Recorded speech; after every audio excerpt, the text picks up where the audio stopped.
And one of the things we're going to learn in this class is a plural word that's used in singular meaning. That is the word Shamayim. Shamayim is a word that refers to, you see it in Genesis chapter 1, God created the heavens and the earth. And so Shamayim is a feminine noun that refers to the plurality, dual in form, the heavens. In Hebrew, this ayim sort of makes it plural, and in this case, it marks it as a dual function. And Shamayim looks like a dual form, but it's always plural in form and singular in meaning, though. There is no Shamay, which would be singular in the Old Testament for singular heaven. And so scholars call this sort of a plural of extension or dual of majesty, or more like a superlative.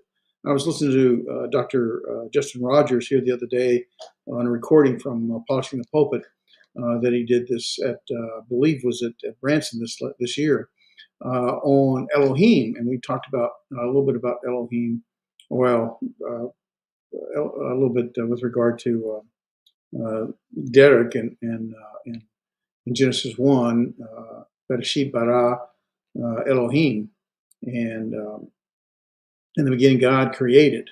The passage goes on to speak, he created the heavens and the earth, the Shamayim, trying to remember what the conjunction is. I'm sure Shamayim va Eretz would be the heavens and the earth.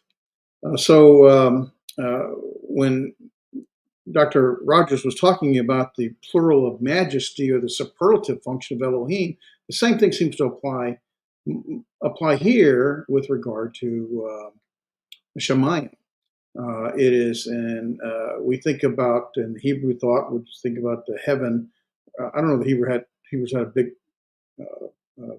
thought about it much, but they would have the view of this visible sky. We would have the view of visible sky where birds fly and the clouds move and the rains come, and also the celestial realm, the sun, the moon, and the stars, but as well as sort of the spiritual dwelling place of our creator God. So this plural form reflects sort of this layers of realms of heaven, and Paul even hints at that. If you remember 2 Corinthians in chapter 12, verse 2, about the third heaven.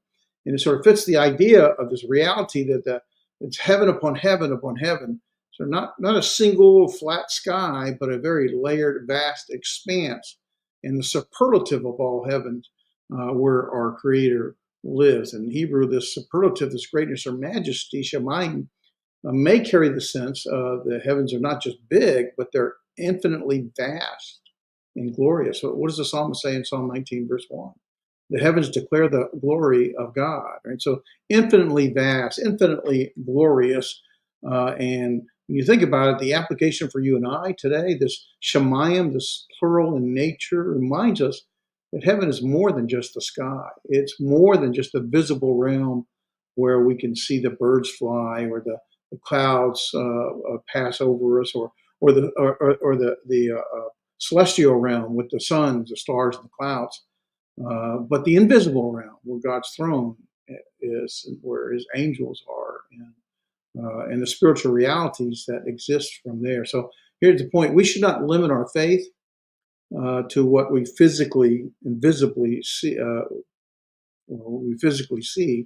It's visible to us, but live with a heavenly awareness or mindset, trusting God in those unseen purposes. What Paul writes in 2 Corinthians 4, verse 18, we look to the things that are seen.